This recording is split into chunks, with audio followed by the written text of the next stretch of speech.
Michael Jordan, Tom Brady, Derek Jeter, Bobby Fischer. What do all these names have in common? They're like icons, right? They're icons of sports, whatever those are, activities we do for fun or for money or whatever. But professional sports, sure, these icons have gone on to be like, household names for generations of people. They're really in their leagues, they're MVPs, most valuable players. Well, in our sport, High School Jesters Improv League, we have the most valuable performer. What does it mean to be the most valuable performer? It means to uplift your own quality. It means to uplift other people's quality. It means to uplift the culture of our league as well as your school.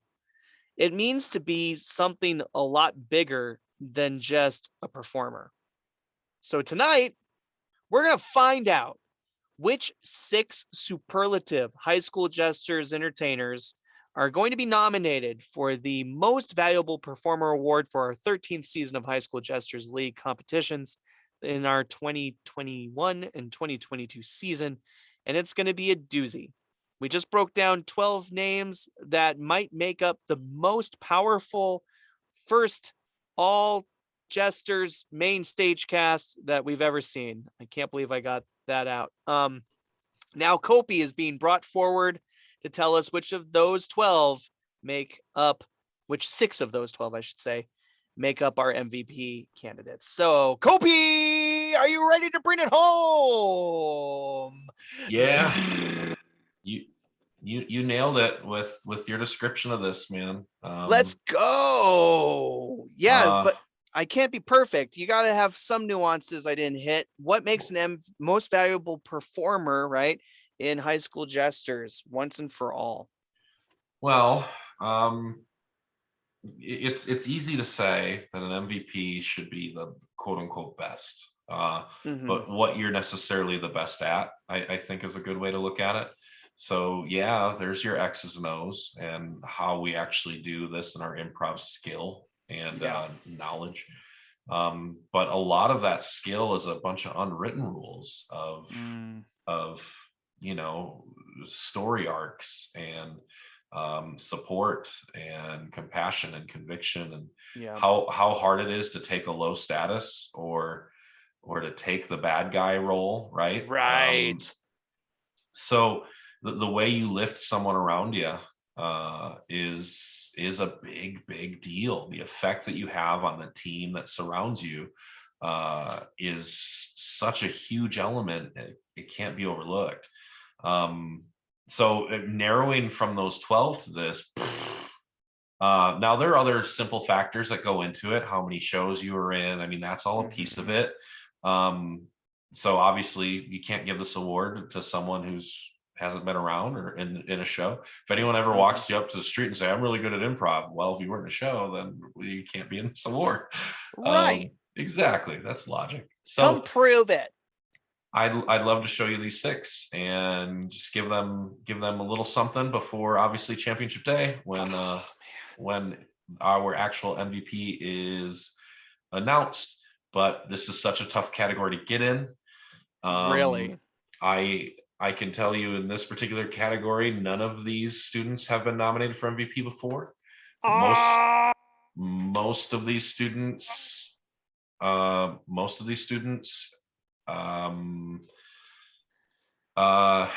don't even know that getting nominated for an award even multiple times, how impossible that is. So let's do it. Let's talk about it. So we're not going to do this individually. You're going to show me all 6 like a Band-Aid. Yeah, Band-Aid. Oh boy, Band-Aids. I hope it bleeds. Let's find out. And there they are. Holy cow, let realities wash over you kids as these 6 faces are nominated for the League MVP Award. Unbelievable, some of the ideas that are running through my head, not because I'm angry, but because or sad or happy, all of them. It's just that, we could have had 12 this year, no doubt. Um, well, we'll take it one step at a time. Representing Northwest CTA, went from the freshman dynamo to the senior with the most to fearer. I don't know what that means. Erica is just a beast. Like, Erica Fish can grab a cart if it were improv and tow it across the country. And help other and make other people do it too. Like, especially Erica might ride in the cart. Just saying. That's what Erica can do. Powerful, intelligent, fast, energetic, and fiercely strong. This is the most like just like we're talking like this is the pro wrestler in our group, man. This is truly the strongest personality in our group of MVP candidates this year. And boy, I know I'm afraid to vote against her. Go ahead, Cope. Break down Erica Fisher. Why? Because she'll come beat you up. She already broke me down, trust me. She's capable of that. Yeah, Um, absolutely. She could in bench press me. yeah, in Erica's case, I've said this a lot in a lot of these award breakdown videos, but sometimes it's all about the timing. And could she have been here a little quicker than this? Maybe. But the fact is, she's here now. She had an amazing year, a stellar year. She fit all the requirements that need to get you into this category. Mhm. And she did it flawlessly, man. Like, she killed it. Just show after show, idea after idea. Um, just made everything seem so easy. So Yep. yeah, Erica, you have to be in here to get this consideration to win. Even if we don't win in this category, and I hope anyone who's nominated for the award just digest the fact that you're in this category, because it's so Please. hard to get here, and you are now a part of league history because you are here. So we get to talk about you, and I get to add that next to your name next time I see you.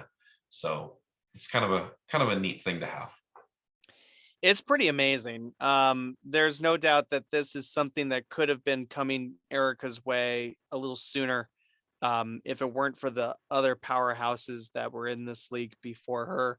I remember watching Erica in her freshman year on her playoff, thinking that she was way too good at freshman year, right? Like, so now that this is happening, it is quite overdue. Who knows how many votes she might get, but just don't arm wrestle her, with your vote on the line. Um, I broke my arm trying, so watch out for Erica Fish on many different levels. And congratulations, because you're just awesome, truly awesome. So are our other five candidates, and it warms my heart just to say it that Althea Carton's on this list, man, from Cimarron. There's there's definitely parts of Althea that's human compared to some of these other performers sometimes. And the humanity is maybe my favorite part about her. She's she's just working her way through life like we all are, trying to be a student of every moment and trying to make the right decisions at every chance she can. And even sometimes consciously making the wrong ones just to see what would happen, because that's life. Um, I have a lot of respect for Althea. I have a lot of gratitude for Althea. So congratulations to Althea. Go ahead, Cope. Yeah, another maybe long overdue one. Um, Althea, I mean, we can talk about how good she is as an improviser and funny, and how much she lifts everyone around her, but maybe that's the better story, is exactly what you just said. So Mm, it's too hard not to appreciate uh, and immerse yourself in who Althea is as a person. There's a genuine quality to who she is that I think bleeds out in this really funny perspective that she has on how she attacks performing. So I know that this is definitely deep in her heart and soul. I know this means a lot to her to be in this category. I have no idea if she's expecting it, but we'll find out very soon. But she deserves to stand there as one of the elite and get this honor. So for all of the reasons that we can list. So Althea, thank you. Yeah, there's a lot of intangibles on this one for Althea's nomination, but one of the most relatable for me that I can imagine coming out of this year. But then my student shows up, and Bella D'Angelo of Del Sol. First of all, thank you, Kopy, for nominating a student of mine for the MVP award. It's certainly not something I'm quote unquote used to or anything. Because quite frankly, when it comes to Bella, I feel like she came ready made to be in this position. All I needed to do was try to help her understand how good she was. And I know you had a huge part in that too, with some of the work you've done with her and off season time periods. And I just want to say thanks, because Bella Bella has, if Erica's strong and if Althea's human, then Bella's buzzword for me is unselfish.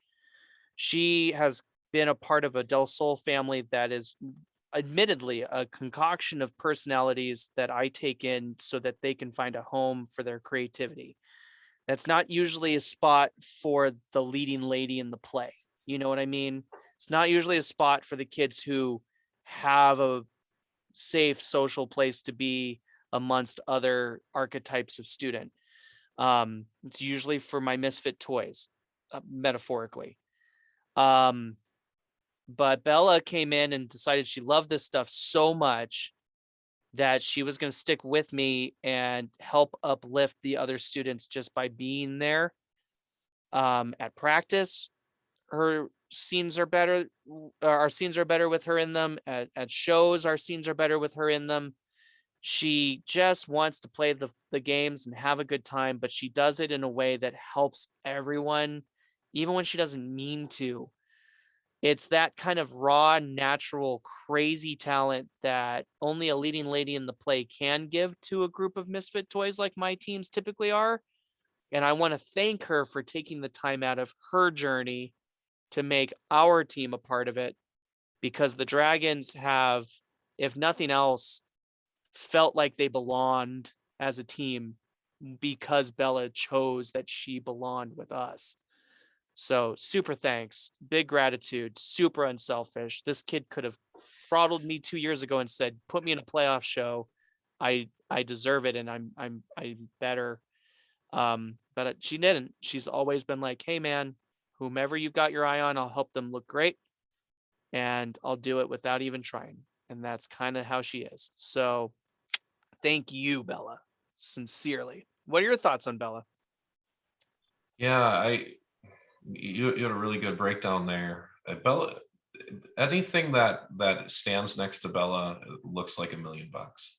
And that's Bella's innate ability to orchestrate whatever's in front of her. So it doesn't matter how complicated or diluted or crazy an idea is going. Somehow Bella's gonna connect some dots and make this thing work. Yeah.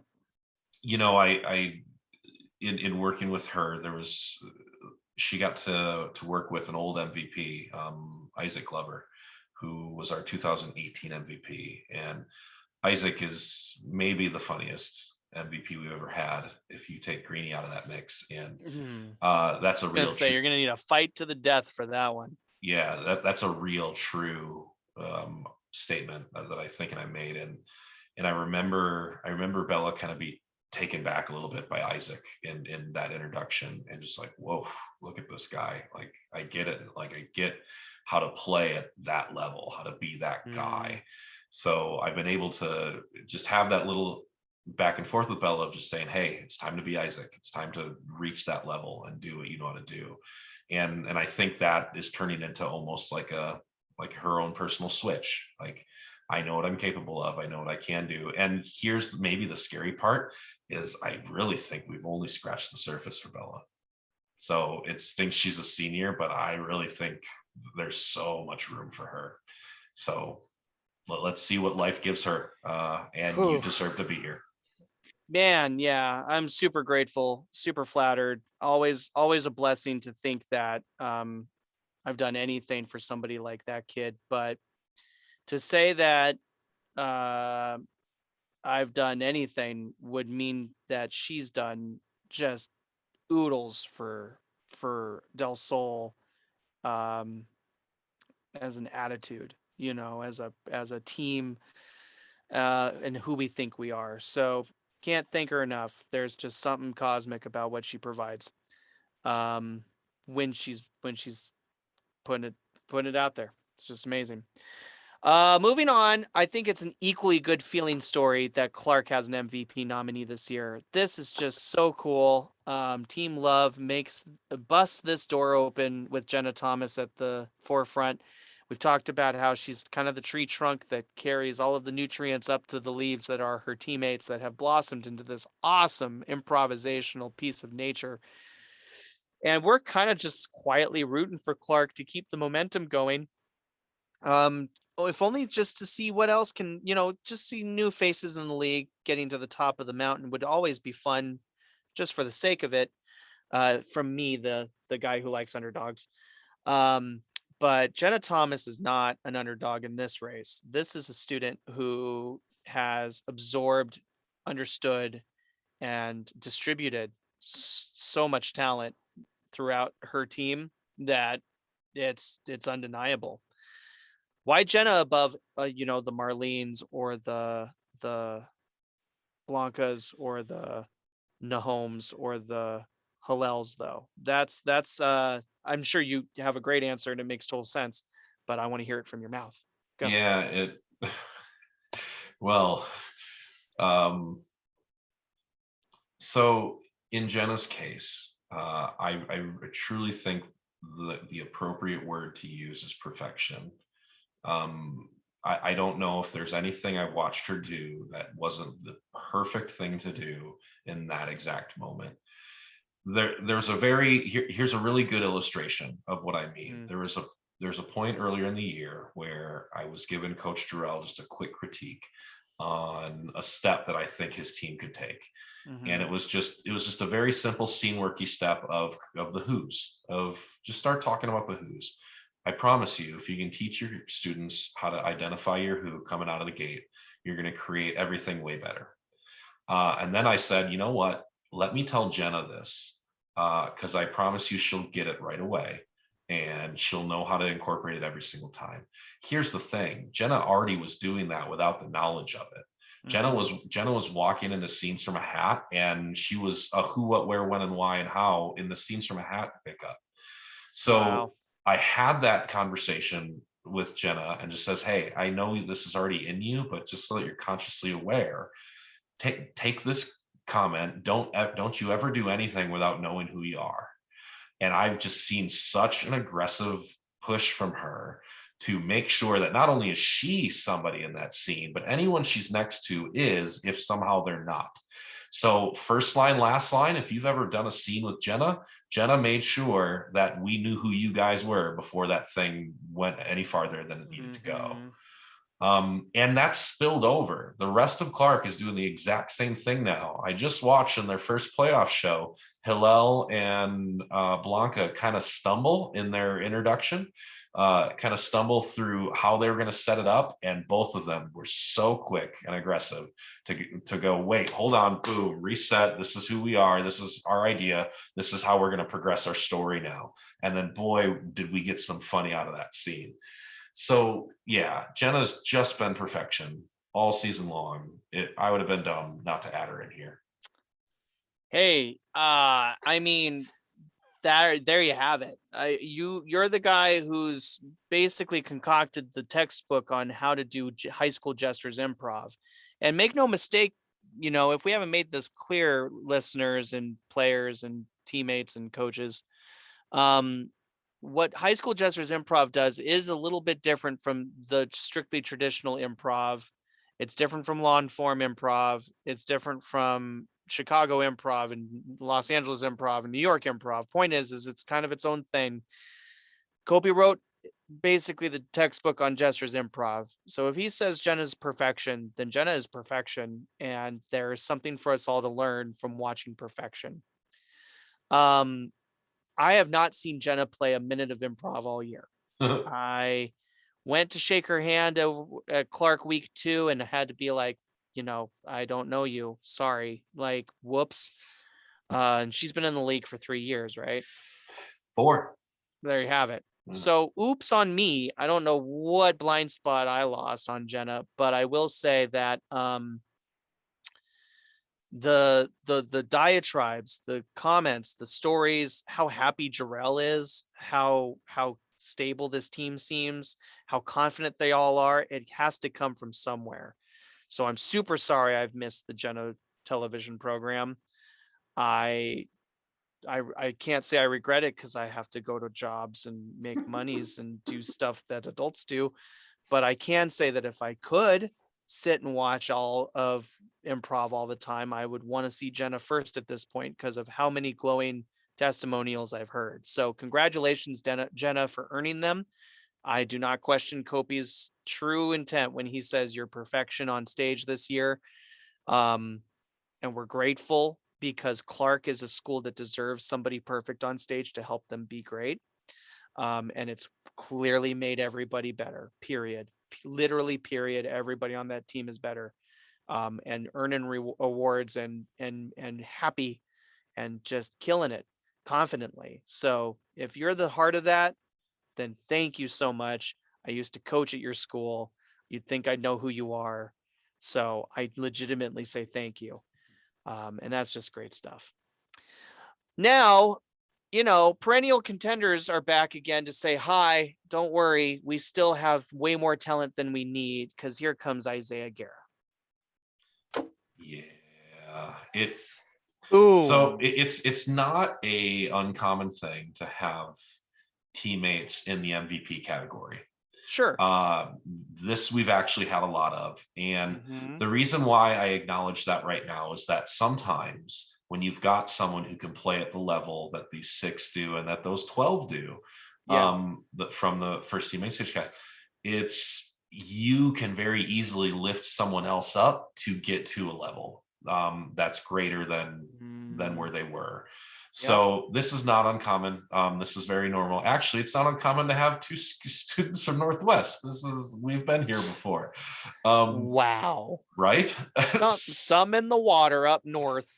So in Isaiah's case, I think timing is a piece of this one. Kind of all the chips falling where they needed to fall. And then just that timing of how to deliver something and how to be interesting and how to be compelling and how to make us want to watch. If you think about anything that you're a fan of, the reason you're a fan of it is some really specific thought, idea, advertising campaign. It might not be the root of what the thing is. Maybe there's an amazing writer on this show that just knows how to write it, but there's a really pretty lead actor, and you just want to watch the lead actor, but you have zero idea that the brilliance Right. behind it was that writer. So I feel like Isaiah this year put all of those pieces into one and figured out how to be his own marketing team, found out how his own talent, and just literally is an entire production. Isaiah's kind of your full dynamic entertainer at this point. And that's exactly how he played all year long. So yeah, it all came together for you, sir. Stand here with these amazing talents. Enjoy this. You deserve it. Maybe it took a little longer than it should have, but I'm happy you're here now. Yeah, dynamism. We've got little buzzwords I'm writing down for all of these nominees. Dynamism has got to be Isaiah's because he does encapsulate so much of the correct in the moment. What the scene needs, what the energy needs, what the story needs, what the audience needs, what the teammates need, what the coach needs, what Kopy needs, what Roman needs. Isaiah's thinking about those things. And even if he won't admit it, when he opens his mouth and provides something to the scene, he's providing an amalgamation of all of those ideals because nobody's going to go backstage after a show and go, gosh, it's such a good show, but Isaiah, you just didn't say the right thing here. Not once. He's dynamic enough to be able to be flexible enough to do the right thing right when it needs to happen. And he's charismatic as all get out. There's just very few students in my mind who come across to me as a complete package like you're discussing, like Isaiah. So good word there, dynamism. And congrats, Isaiah, for the nomination because yes, I'll say long overdue here. Um, and boy, just I can't wait. You have a real shot, as all of these contestants do, all of these nominees do. But Isaiah has a real shot to make himself into whatever the heck he wants to be. He's proven it, and he's adaptable enough to make it happen. And then there's this one last nominee, and the only one from Rift's side, which might be the hottest take out of this, but it's Margot. So our sophomore has kicked down the door to the MVP race. And you want to talk about a student who is incapable of remaining predictable. I think I know my buzzword for this student. I'll look forward to seeing which ones you throw out there. But this is unprecedented. This is super cool. This is history. Um this is life. This is um nurturing. This is you talk about nature versus nurture. I wouldn't have said this was in this person's nature, but I definitely know it's in their nurture to be at this level right now, ready to go, and start making some history. So congratulations, Margot. Go ahead, Cope. Good luck talking about this. Well, so a cool stat, at least to think about, is that as a sophomore, only 3 other students have been nominated for MVP as sophomores. Wow. And those are some pretty stalwart names in Megan Sweeney, Emmy Robinson, and Maya Swift. Wow. So the only other students to be nominated as a sophomore. So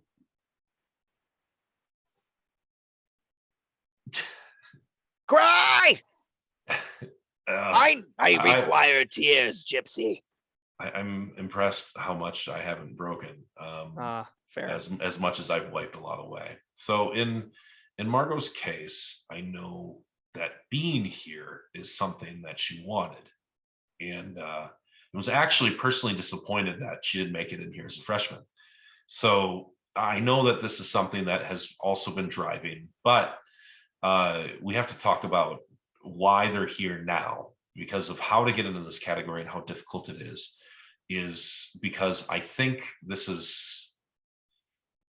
might be the only student, and these 5 are going to challenge that theory that has a story arc to almost everything they did on stage, that found a way to get us to the end or to the next hurdle or to that conflict, just knows how to twist us to take us from point A to B, which is something we never see, period, in the league, let alone how to do it individually in a scene of radio or how to do it standing next to a group of people, whether it's her own team or not.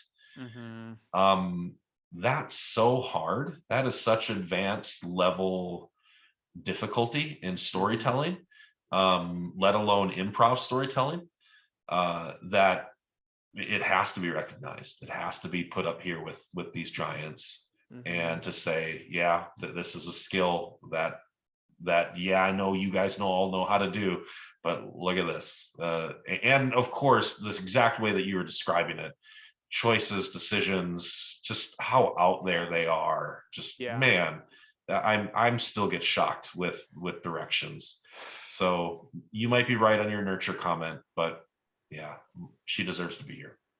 Oh gosh, yeah. I mean, sorry. The reality is that there's been a lot of research this student could have come across somehow, some way, over a long period of time, and they've just been kind of endowed with a lot of stepping stones, but certainly has discovered several of them their own way.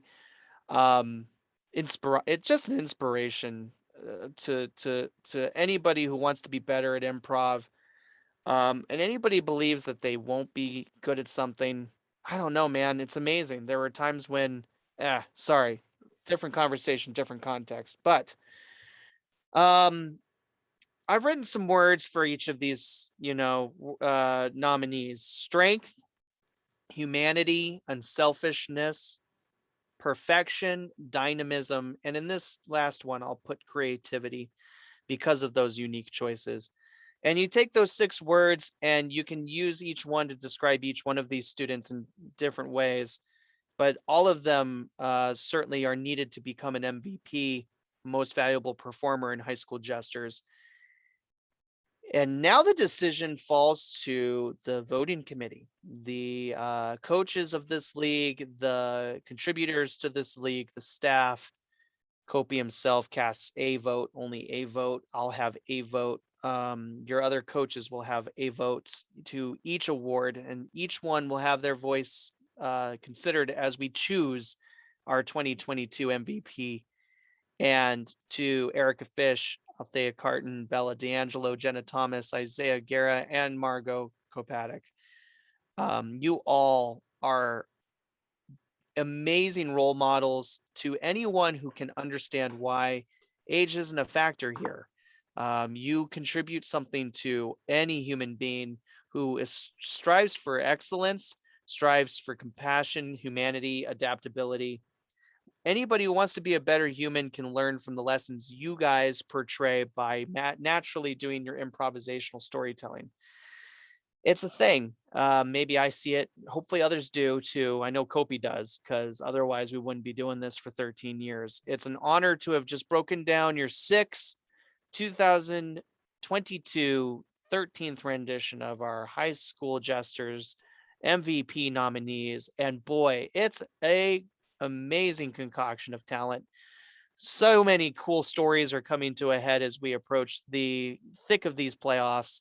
We know you'll be enjoying this the day before week 2's playoffs start at Chaparral. Be there for us. Let's enjoy it. Evan Hardy's final show, somebody not spoken about on this specific broadcast, but certainly one we'd want to celebrate along with the rest of our MVP nominees. Or excuse me, not the rest, but the MVP nominees. Anyway, that got awkward. Guys, it's been an honor. My name is Warren. That's Kopy. Kopy, closing comments about all of this.